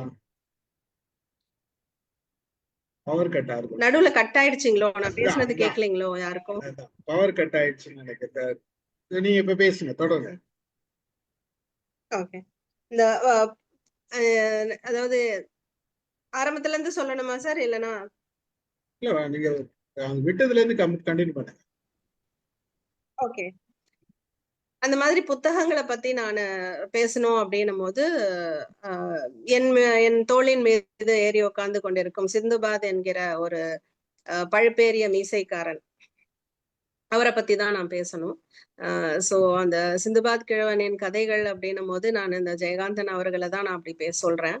அவருடைய கதைகளை என்னுடைய 16 வயதுல படிக்கும் பொழுது எனக்கு இருந்தக்கூடிய ஒரு பக்குவம், அதை புரிந்து கொள்ளும் பக்குவம், ஒரே புத்தகத்தை நம்ம அடுத்து காலகட்டம் மாற மாற அதை படிக்க படிக்க நமக்கு ஏற்படக்கூடிய அந்த ஒரு சிந்தனை எல்லாத்தையுமே வந்து மாத்துது. நிறைய விஷயங்களை வந்து நமக்கு புரிதலுக்குள்ள கொண்டு வருது. ஒரே விஷயத்த நம்ம திரும்ப திரும்ப படிக்கும் பொழுது வேற வேற பார்வையில அதை பாக்குறதுக்கு நம்மளை வந்து தூண்டுது. அப்படின்னும் போது நான் எனக்குள்ள இருக்கக்கூடிய அந்த வளர்ச்சியை என்னால உணர முடியுது. இது ரொம்ப அந்த செல்ஃப் அசஸ்மெண்ட் மாதிரி தான் நான் இந்த விஷயத்த பாக்குறேன். ஓஹோ, அப்ப புரியாத விஷயங்கள் எல்லாம் இப்ப நமக்கு புரியுதே அப்படின்னு சொல்லிட்டு ஒரு விஷயம், ஒரு கதை எல்லாத்துக்குள்ளேயும் நான் இதெல்லாம் பார்க்கும்போது எனக்கு ரொம்ப என்னுடைய வளர்ச்சியை என்னால புரிந்து கொள்ள முடியுது. புத்தகத்தை பல விதமா எல்லாரும் வந்து டெஃபினிஷன் கொடுப்பாங்க. நான் புத்தகத்தை வந்து ஒரு கண்ணாடியாகத்தான் பார்க்கிறேன். அந்த புத்தகத்தை நான் படிச்சு நான் அந்த புத்தகத்தை பார்க்கும் பொழுது அது என்னையே எனக்கு காட்டுகிறது அப்படிங்கிறது தான் நான் புரிந்து கொண்ட புத்தகத்தின் ஒரு விளக்கம். உளவியல் பார்வை அப்படின்னு ஒரு விஷயத்த பார்த்து அந்த புத்தகத்துல இருக்கக்கூடிய கதைகளை நான் படிக்கும் பொழுது அந்த உளவியல் பார்வையா அதை என்ன புரிய வைக்குது. கதைகள்ல வரக்கூடிய கதாபாத்திரங்களுக்குள்ள என்னை மூழ்கடிச்சு அதை நான் படிக்கும் பொழுது அது என்னால ஒரு சில விஷயங்களை வேற பார்வையில பார்த்து புரிஞ்சுக்கவும் முடியுது. வேற வேற கதாபாத்திரத்துக்குள்ள என்ன நான் உட்படுத்தி அதை புரிஞ்சுக்கிறதுக்கு எனக்கு ரொம்ப ஒரு ஆர்வமாவும் இருக்கு. அதை தான் நான் தொடர்ந்து செஞ்சுக்கிட்டும் வந்துட்டு இருக்கேன். இப்போ சமீபத்துல நான் சில புத்தகங்கள் புதுசா எனக்கு அறிமுகமாக வேற வேற விதமான ஜோனல்ல இருக்கக்கூடிய புத்தகங்களையும் நான் இப்ப படிக்க ஆரம்பிச்சிருக்கேன். அதெல்லாமே எனக்கு இந்த புத்தகத்தை பத்தின அறிவை வந்து இன்னும் நான் மேம்படுத்திக்கிறதுக்கு எனக்கு ரொம்ப உதவியா இருக்கு. நிறைய இடங்கள்ல போகும்போது இப்போ புத்தகத்தை பரிசா கொடுக்குறாங்க. நிறைய திருமணங்கள்ல புத்தகத்தை வந்து ரிட்டர்ன் கிஃப்ட்ஸா கொடுக்கறது எல்லாமே இப்ப சமீப காலமா நடக்குது. 2 புதுமை பண்றாங்க. ஒண்ணு செடிகள் கொடுக்கறதும், இன்னொன்னு புத்தகங்கள் கொடுக்கறதும். இது ரெண்டுமே நானு அடுத்த தலைமுறை வந்து நல்லா ஒரு செழிப்பா இருக்க போகுது அப்படிங்கிறதுக்கு ஒரு பெரிய உதாரணமாகத்தான் நான் பார்க்கிறேன். திருமணங்கள்ல இப்ப சமீபத்துல ஒரு திருமணம் நான் பார்க்கும் பொழுது அவங்க என்ன பண்ணிருந்தாங்க அப்படின்னா அந்த அந்த இடத்தையே வந்து ஒரு லைப்ரரி மாதிரி அமைச்சிருந்தாங்க. அதுல நிறைய கிண்டல் கேலிகளும் பண்ணாங்க. அதாவது என்னப்பா இது லைப்ரரியில இருக்கிற மாதிரி ஒரு ஃபீலை கொண்டு வந்திருக்கிறீங்க கல்யாண வீட்டுல அப்படின்னு. அந்த மாதிரி ஒரு வித்தியாசமான ஒரு நிகழ்ச்சியையும் நான் சமீபத்துல பார்த்தேன். அப்போ புத்தகங்களுக்கு இப்ப சமீப காலமா நிறைய வரவேற்பு இருக்கிறத நான் ரொம்ப அது ஒரு பாசிட்டிவான ஒரு விஷயமா தான் பாக்குறேன். நிறைய யங்ஸ்டர்ஸ் வந்து புக் எழுதுறாங்க. நம்ம தளத்திலேயே நாராயணமூர்த்தி சாரோடைய மகன் பேர குழந்தை வந்து புத்தகம் எழுதுது. அமுதா அம்மாவுடைய பேரன் புத்தகம் எழுதுறாரு. அதே மாதிரி நம்ம பிரேமா அம்மாவுடைய பேர குழந்தைகள் இவங்கெல்லாம் வந்து அடுத்த தலைமுறை எவ்வளவு தூரம் செழிப்பா இருக்கு பெரிய உதாரணம். ரொம்ப ஒரு வளமையான ஒரு எதிர்காலம் வந்து நம்ம முன்னாடி இருக்கு அப்படிங்கிறதையும் இப்போ சமீபத்துல எமோஷனல் இன்டெலிஜென்சி பத்தி நான் படிக்க ஆரம்பிச்சு அது இப்பதான் முடிச்சேன். நான் கொஞ்சம் புக்கை வாங்கி படிச்சு இப்பதான் சமீபத்தை அவசரமா முடிக்கணுமே அப்படின்னு சொல்லிட்டு அதெல்லாம் முடிச்சேன். அப்போ அது இவ்வளவு விஷயம் இருக்கா, இதுல இவ்வளவு விஷயத்த இன்னும் கூட உள்ள வாங்க முடியுமா? நமக்கு தெரியும்னு நினைச்சது தெரிந்தது கடுகளவு, கல்லாதது வந்து உலகளவுங்கிற மாதிரி இவ்வளவு பெரிய விஷயம் எல்லாம் இது உள்ள இருக்கு. ஐயோ, அப்ப நம்ம இன்னும் படிக்க வேண்டியது இன்னும் நிறைய இருக்கு, இன்னும் புரியணுமே அப்படின்னு உள்ளுக்குள்ள மூழ்கடிக்குது. சிவகனி சொன்ன மாதிரி அது நம்ம ஒரு ஆற்று போக்குல நம்ம போறோம்ட்டு இறங்கினா கூட அது நம்மள சமுதிரத்துக்கு கூட்டிட்டு போகுது. அதுக்கப்புறம் அதுல தொலைஞ்சு போற மாதிரிதான் நம்ம நிலைமை இருக்கு. இதுக்கு பெரிய உதாரணம் ராமு சார் தான். ஏன்னா அவருடைய வீடு அப்படின்னாலே அது ஒரு புத்தக கடல். அது அந்த வீட்டுக்குள்ள போனாலே நிறைய புத்தகங்கள் நமக்கு வந்து வாரி கொட்டி இருக்கும் அங்க. அந்த மாதிரியான ஒரு கூட்டத்துக்குள்ள நின்னு இன்னைக்கு நான் வந்து வெறும் புத்தக வெளியீட்டு விழாக்கள் வந்து இப்ப நான் நிறைய அட்டன் பண்றேன். இப்போ அடுத்த என்னுடைய குழந்தைகளையும் நான் அது உள்ள கூட்டிட்டு வர்றதெல்லாம் எனக்கு ரொம்ப பெருமை, சந்தோஷம். நிறைய விஷயம் தெரியுது, எல்லாருக்குமே நிறைய விஷயம் புரியவும் வருது. இந்த மாதிரியான ஒரு புத்தகத்தை பத்தி இப்படி பேசுறதுக்காக திடீர்னு தோணுச்சு அப்படின்னு சொன்னாலும் கூட இது எவ்வளவு பெரிய விஷயம். ஒருத்தர்கிட்ட இருந்து எவ்வளவு ஒரு கண்டென்ட் வந்துகிட்டே இருக்குன்னு பார்க்கும்போது ரொம்ப சந்தோஷமா இருக்கு. அண்ணாதுரை அவரை பத்தி சொல்லும் போது நிறைய விஷயங்கள் இப்ப நான் கொஞ்சம் படிச்சுட்டு இருக்கேன். அவரை பத்தி எவ்வளோ விஷயம் இருக்கு. அவர் எழுதியிருக்கிறதும், அவருடைய புத்தகங்களும், அவருடைய சிறுகதைகளும், அவர் சிறுகதையில வைக்கக்கூடிய விஷயங்களும், இதெல்லாம் வந்து சொல்லில் அடங்காதுங்கிற மாதிரி போயிட்டு இருக்கு. அப்போ புத்தகம் அப்படின்றதுக்குள்ள இவ்வளோ விஷயம் இருக்கா அப்படின்னு பார்க்கும்பொழுது ரொம்ப வியப்பா இருக்கு. எது அகில உலகத்திலேயே எனக்கு பிடித்த ஒரு இடம் அப்படின்னு சொன்னா அதை இப்போதைக்கு நான் சொல்லக்கூடியது, என்றென்றுமே இனிமேல் சொல்லுவேன்னு நினைக்கிறேன். அது அண்ணா சென்டினரி லைப்ரரி. அது உள்ள போனாலே எல்லா இடத்துக்கும், எல்லா மால்குள்ள போனா கூட தான் சில்லுன்னு இருக்கு. ஆனா அதுக்குள்ள போனா மட்டும் அது வேற மாதிரி ஒரு உணர்வை எனக்கு கொடுக்குது. அதனால உங்க எல்லார்கிட்டயும் இந்த மாதிரி என்னுடைய மனசார நான் பகிர்ந்துகிட்டது, நான் பெருசா ப்ரிப்பேர் பண்ணி கூட நான் பகிர்ந்துக்கல. நான் அனுபவித்ததை உங்களோட இப்படி ஒரு பகிர்ந்துக்கூடிய ஒரு இது ஒரு நல்ல தருணமா நான் பாக்குறேன். ஏன்னா எனக்கு வந்து உங்க எல்லார்கிட்டயும் கனெக்ட் பண்ணதே அந்த புத்தகம் தான். அதுவே வந்து எனக்கு இப்படி ஒரு நட்பும், எனக்கு இப்படி ஒரு சொந்தமும் கிடைச்சதுக்கு நான் ரொம்ப ரொம்ப நன்றியோட இருக்கேன். Thank you Stephen sir for this wonderful opportunity. நன்றி ரேணு, நன்றி. கைதட்டலாம் ரேணு. பிரசன்னமாக.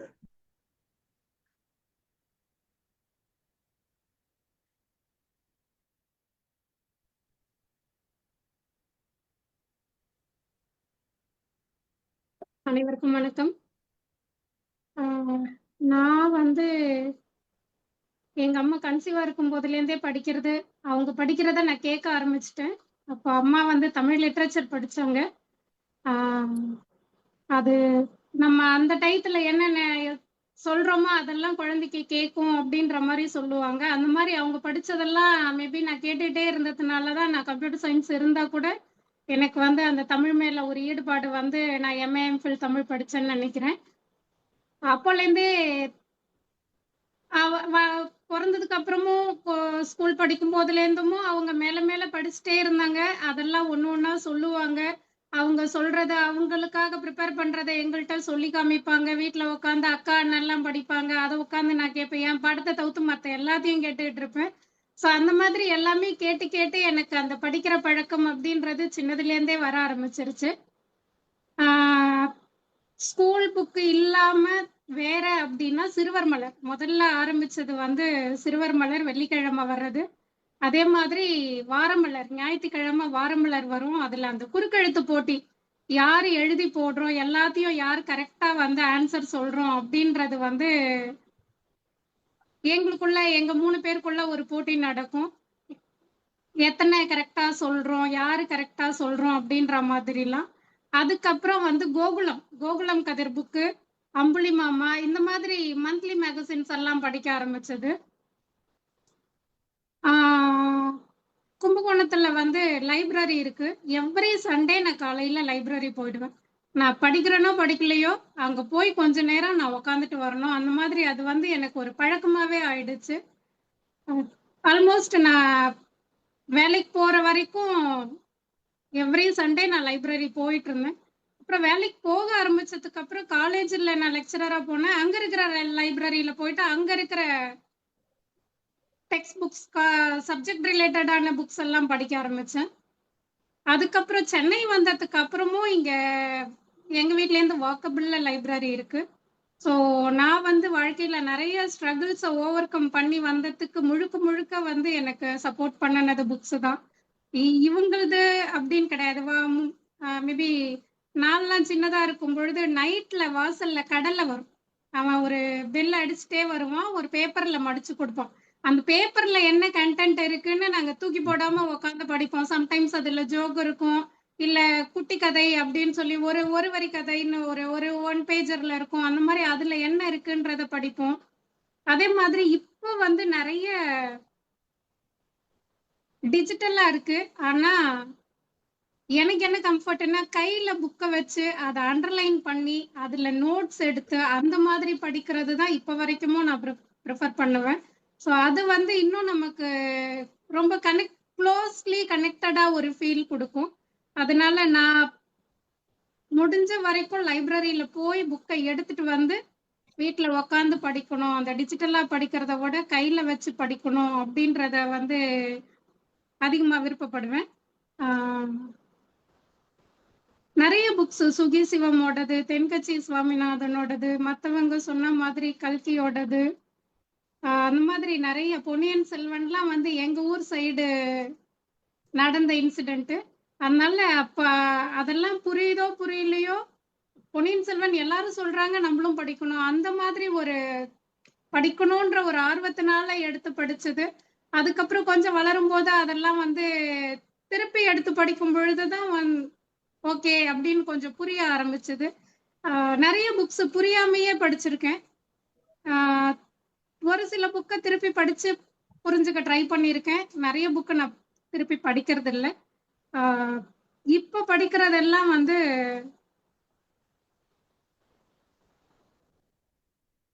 டிவோஷனலா படிப்பேன், ஆன்மீகம் சம்பந்தமா படிப்பேன், கதை புக் படிப்பேன். ஒரு ஒரு இப்படிதான்ன்றது ஒரு கிடையாது. இப்ப கூட ஒரு ஜென் கதைகள் புக் படிச்சுட்டு இருக்கேன். அந்த மாதிரி என்ன தோணுதோ அந்த நேரம் எனக்கு மைண்ட்ல என்ன படிக்கணும்னு தோணுதோ அதை எடுத்து படிப்பேன். ஸோ இப்படிதான் அப்படின்றது லிமிட் பண்ணி வச்சுக்கிறது இல்லை. ஆனா புக்கு படிச்சதுனால இல்ல இப்ப படிக்கிறதுனால நிறைய மெமரி பவர் எனக்கு அதிகமா இருந்தது, இப்ப குறைஞ்சிருச்சு. நிறைய வந்து எப்ப எதை கேட்டாலும் ஞாபகம் இருக்கும். அந்த ஞாபக சக்தின்றது நம்ம புக்கை படிக்க படிக்க நமக்கு தெரியாமையே அது வரும். இன்னொன்னு ஜென்ரலா நான் நிறைய கேள்வி கேட்பேன். அது வந்து எனக்கு புக் படிச்சதுனால தானோ அப்படின்னு தோணும். சார் பேசும்பொழுது கூட சொன்னாங்க, ஒவ்வொருத்தரோட புக்கு வந்து நிறைய டைப்ஸ் இருக்கு. நம்ம வந்து அப்படியே ஒரு கிளான்ஸ் பாக்குறது, இல்ல டெப்தா போறது, இல்ல கான்வர்ஸ் பண்ணி படிக்கிறது, அந்த மாதிரி நிறைய டைப் இருக்கிறதுனால நான் ஒரு விஷயம் எனக்கு புரியல அப்படின்னா உடனே நான் கேள்வி கேட்பேன். அந்த கேட்கறதுனாலயே வந்து நிறைய பிளஸும் இருக்கு, நிறைய மைனஸும் நான் ஃபேஸ் பண்றேன். அந்த கேள்வி கேட்கணும் அப்படின்ற ஒரு எண்ணமெல்லாம் எனக்கு அந்த புக்கு படிக்கிறதுனாலதான் வந்துச்சோ அப்படின்னு நான் நினைக்கிறேன். அதே மாதிரி நமக்கு ஒரு விஷயத்த திருப்பி படிக்கும் பொழுது இப்ப மேம் சொன்ன மாதிரி புதுசு புதுசா தோணும். நம்ம ஆரம்பத்துல படிக்கும் பொழுது ஒரு மாதிரி இருக்கும், நம்ம அந்த அந்த வயசு அந்த பக்குவத்துக்கு தகுந்த மாதிரி இருக்கும். அதை திருப்பி படிக்கும் பொழுது அது வேற மாதிரி தோணும். கண்ணதாசனின் அர்த்தமுள்ள இந்த மதம் அதெல்லாம் வந்து நான் அந்த மாதிரி படிச்சிருக்கேன். Suki Sivam book, Thenkachi Swaminathan sir book, அந்த மாதிரி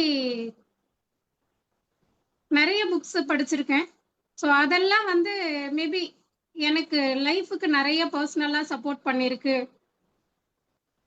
அப்படின்னு நினைக்கிறேன் நான். ஸோ நடுவுல கொஞ்சம் பிரேக் எடுத்திருந்தேன், இப்ப மறுபடியும் ஸ்டார்ட் பண்ணியிருக்கேன். திருப்பியும் இப்ப நான் புக்கெல்லாம் படிக்க ஆரம்பிச்சிருக்கேன். தேங்க்யூ. கைதட்டலாம்.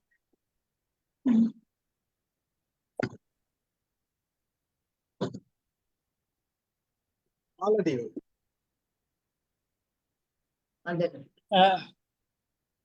வணக்கம், அனைவருக்கும் வணக்கம். அனைவருக்கும் புத்தகத்தின நல்வாழ்த்துக்கள்.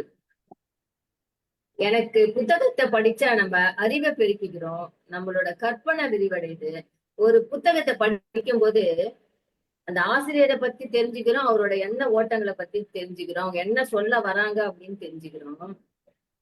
இப்ப நம்ம புத்தகத்தை படிச்சுக்கிட்டு நம்ம எல்லாரும் பேசிட்டே இருக்கும் போது ஒரு 4 பேர் பேசிட்டே இருக்கிறாங்க. அப்போ வந்து ஒருத்தருக்கு ஒரு விஷயம் தெரியலன்னா நம்ம படிச்ச புத்தகத்துல இருந்து அந்த ஒரு விஷயத்த நம்ம எடுத்து சொல்றோமே, அப்ப அந்த விஷயம் தெரிஞ்சிச்சுன்னு சொல்லும் போது அவங்க கிட்ட இருந்து நமக்கு ஒரு அப்ளாஸ் வருது இல்ல, அப்ப அது வந்து நம்மளுக்கு ஒரு சந்தோஷத்தை கொடுக்கும். அது வந்து நான் வந்து நிறைய நேரம் அதை வந்து நான் அனுபவிச்சிருக்கேன். நம்ம சொல்றோமே மற்றவங்களுக்கு தெரியாத விஷயத்த நம்ம சொல்றோம் அப்படின்னும் போது எனக்கு ஒரு சந்தோஷம் கிடைக்கும். நான் எப்போ புக்கு படிக்க ஆரம்பிச்சேன்னா, எங்க வீட்டுல அம்மா குமுதம், இதயம் பேசுகிறது, கல்கண்டு, ராணிமுத்து, இந்த மாதிரி புக்கெல்லாம் வரும். அதுல இதயம் பேசுகிறது வார இதழ் ரெகுலரா வரும் வியாழக்கிழமைனா. அதுல வந்து ஆசிரியர் மணியன் அவர் வந்து உலகம் முழுவதுமே பயணம் செய்வாரு. அவரோட பயண கட்டுரை நிறைய எழுதுவாரு. அப்ப அது சின்ன வயசு தான், ஒரு 10th 9th படிக்கும் போது அதை படிக்கும் போது ரொம்ப ஆசையா இருக்கும். அதை வர படம் எல்லாம் பார்க்கும்போது ஆசையா இருக்கும். அவர் அங்க நின்று அது போட்டுலாம் போட்டு போட்டோஸ் போடுவாரு. ரஷ்யா, அமெரிக்கா, யூகே அது மாதிரி நிறைய இடத்துக்கு போயிட்டு அவரு நிறைய கண்ட்ரிஸ பத்தி எழுதியிருக்காரு. நான் அப்பவே படிச்சிருக்கிறேன். அப்போ எனக்கு அப்பவே இதெல்லாம் போய் சுத்தி பார்க்கணும் அப்படின்ற ஒரு ஆசை எனக்கு இருந்தது. அதோட அவரு சொல்றதோட என்னோட கற்பனைகளும் இருக்கும். அதே மாதிரி அப்பெல்லாம் வீட்டுல இந்த ஃபியூஜி பிலிம் போட்டோஸ் கேலண்டர்ஸ் நிறைய வரும். அந்த கேலண்டர் எடுத்து மாட்டும் போதே என்னோட கற்பனை போகும். சோ மணியன் சார் சொன்னாரே, அப்போ இந்த இடம்லாம் அப்படிதான் இருக்கும் போல அப்படின்ற மாதிரி நான் அதை பார்த்து என்னோட கற்பனைய வளர்த்துக்குவேன். அதே மாதிரி நிறைய நாவல் எல்லாம் நிறைய படிச்சிருக்கிறேன். அப்ப நான் நிறைய படிச்சிருக்குது. பொன்னியின் செல்வன், கடல் புறா, மன்னன் மகள், யவனராணி, சிவகாமி சபதம் படிச்சுட்டோம். மகாபலிபுரம் போனோம்னா அந்த இடத்துல இப்ப ரீசெண்டா போனோம். அப்ப கூட நான் யாரோ ஒருத்தர்கிட்ட நான் சொல்றேன், அந்த இதுல இருக்கிற சிற்பங்கள் எல்லாம் ஆயன சிற்பி அப்படின்ற ஒருத்தர் தான் அவங்களோட பொண்ணு சிவகாமிய தான் அவங்க உருவம் கொடுத்தாங்க. அவரு தான் அவங்களதான் செதுக்குனாங்க அப்படின்னு சொல்லிட்டு நான் அந்த விஷயத்த அவங்களுக்கு தெரிஞ்சிருக்கலாம். ஆனாலும் எனக்கு ஆட்டோமேட்டிக்கா அந்த விஷயத்த நான் சொல்லணும்னு தோணுச்சு, நான் சொன்னேன். அதே மாதிரி பார்த்திபன் கனவு புக்கு படிச்சதால இப்ப அந்த பக்கம் சித்தன்னவாசல் போனப்ப அந்த இயற்கை மூலிகை எல்லாம் வச்சு அந்த படம் வரைஞ்சத மேல வரைஞ்சிருக்கிறத பார்க்கும்போது, இந்த நம்ம படிச்சோமே இந்த மாதிரி இயற்கை மூலிகளால இந்த படம் தான், இந்த ஓவியங்கள் தான் இப்படி இருக்கும் போல அப்படின்னு சொல்லிட்டு எனக்கு புக்கும் அதுவும் என்னோட கற்பனையோட எனக்கு அது கனெக்ட் ஆகுது. அதுதான் எனக்கு ரொம்ப சந்தோஷமா இருக்கு. அதே மாதிரி இதெல்லாம் சந்தோஷம் கற்பனை வளர்ந்தது. எந்த நேரத்துல நான் அழுதுருக்கேன் அப்படின்னா, பொன்னியின் செல்வன்ல ஆதித்த கரிகாலன் இறந்துட்டப்போ அப்படி அழுதுருக்கேன், தேம்பி தேம்பி அழுதுருக்கேன். அதே மாதிரி குறிஞ்சி மலர் அப்படின்ற ஒரு நாவல்ல முகுந்தன் பூரணி அப்படின்ற அவங்களோட அவங்க அந்த கதையை படிக்கும்போது கடைசியா முகுந்தன் இறந்துருவார். அப்ப நான் அழுதுருக்கேன். அந்த மாதிரி என்னோட உணர்வுகளோட இந்த நாவல்லாம் கலந்து வந்தது அப்படின்னு சொல்லிட்டு சொல்றேன். அதே மாதிரி தினத்தந்தி பேப்பர்ல நிறைய ஆர்டிக்கல் வரும். அங்கோவாட் கோவிலை பத்தி அவ்வளவு அழகா எழுதியிருந்தாங்க. அன்னில இருந்து எனக்கு அது அங்கோவாட் போகணும், அதை போய் பார்க்கணும் அப்படின்ற ஒரு ஆவல் எனக்கு வந்திருக்கு. ஏன்னா அதை படிச்சதால அந்த கட்டிங்ஸ் தான் கூட எடுத்து வச்சிருக்கேன். போறதுக்கு இன்னும் ஆப்பர்ச்சுனிட்டிஸ் கிடைக்கல. கிடைச்சா கண்டிப்பா போய் பார்க்கணும் அப்படின்ற ஒரு எண்ணம் எனக்கு அதை படிச்சதால மட்டும்தான் வந்தது. அதே மாதிரி இப்ப ஒருத்தர் படிக்கிற புத்தகத்தை வச்சு அவங்க என்ன கேரக்டர்ல இருப்பாங்க அப்படின்றது தெரிஞ்சுக்கலாம் அப்படின்றது ஒரு சின்ன எக்ஸாம்பிள். எங்க குடும்பத்திலயே எங்க நாத்தனார் வீட்டுக்காரர், நாங்க பொண்ணெல்லாம் பார்த்து பேசி முடிச்சிட்டோம். அவங்க வீட்டுக்கு போறோம். அவங்க வீட்டுல சோபால ஒரு புக் இருக்கு, ஓஷோவோட புக் இருக்கு. எங்க சின்ன மாமனாரு அதை எடுத்து என்கிட்ட கொடுக்குறேன். ஏன்னா அவரும் புக் படிப்பாரு, நானும் புக் படிப்பேன். அவரு என்கிட்ட சைலண்டா அந்த புக் எடுத்து கொடுக்குறாரு. ஏன்னா ஒரு கான்ட்ரவர்சி போயின்னு இருக்கு வீட்டுல. அப்போ அந்த புக் எடுத்து காமிச்சு, அப்ப அவர் சொல்றாரு, இந்த புக்கை பார்த்த உடனே சொல்லிட்டாரு, இவர் என்ன விஷயம்னா சர்ச்சில் கல்யாணம் பண்ண மாட்டேன், நான் ரிஜிஸ்டர் மேரேஜ் தான் பண்ணுவேன் அப்படின்னு சொல்லிட்டு அவர் சொல்றாரு. அதுதான் அந்த கான்ட்ரவர்சி போயின்னு இருக்கு. அந்த நேரம் பார்த்து அவர் அந்த புக் எடுத்து என்கிட்ட கொடுக்குறாரு. அப்போ நான் அந்த ஓஷோன்னு போட்டிருக்கு. அப்பதான் எங்களுக்கு அவரோட கேரக்டரை பத்தி அவர் எப்படிப்பட்ட ஆள் அப்படின்றது எங்களுக்கு தெரிஞ்சிச்சு. ஆனா கல்யாணம் பண்ணிக்கிட்டு வந்த பின்னரு ஒரு நாத்தனார் வீட்டுக்கார அப்படின்றது இல்லாத எனக்கு ஒரு சகோதரன் மாதிரி ஆயிட்டு எங்க 2 பேருக்குள்ளே ஒரு கனெக்ஷன் வந்தது. எதனாலனா இந்த புத்தகத்தை பத்தி நாங்க 2 பேரும் நிறைய உரையாடினோம். அவர் படிச்ச புத்தகத்தை என்கிட்ட சொல்வாரு, நான் படிச்ச புத்தகத்தெல்லாம் அவர்கிட்ட சொல்லும் போது எங்க 2 பேருக்கிட்டையும் நிறைய ஒரு அண்டர்ஸ்டாண்டிங் வந்தது, நல்ல ஒரு பிணைப்பு வந்தது. இப்ப கூட அவர் படிச்ச புத்தகத்தை என்கிட்ட சொல்வாரு, நான் படிச்ச புத்தகத்தை அவர்கிட்ட சொல்லுவேன், இந்த புக்கை படிங்கம்மா ரொம்ப நல்லா இருக்குதுன்னு சொல்றாரு. அது மாதிரி எங்களுக்குள்ள இந்த புத்தகம் ஒரு பெரிய அண்ணன் தங்கச்சி அப்படின்ற ஒரு பந்தத்தையே உருவாக்கிச்சு அப்படின்றத நான் சொல்லணும்னு நினைக்கிறேன்.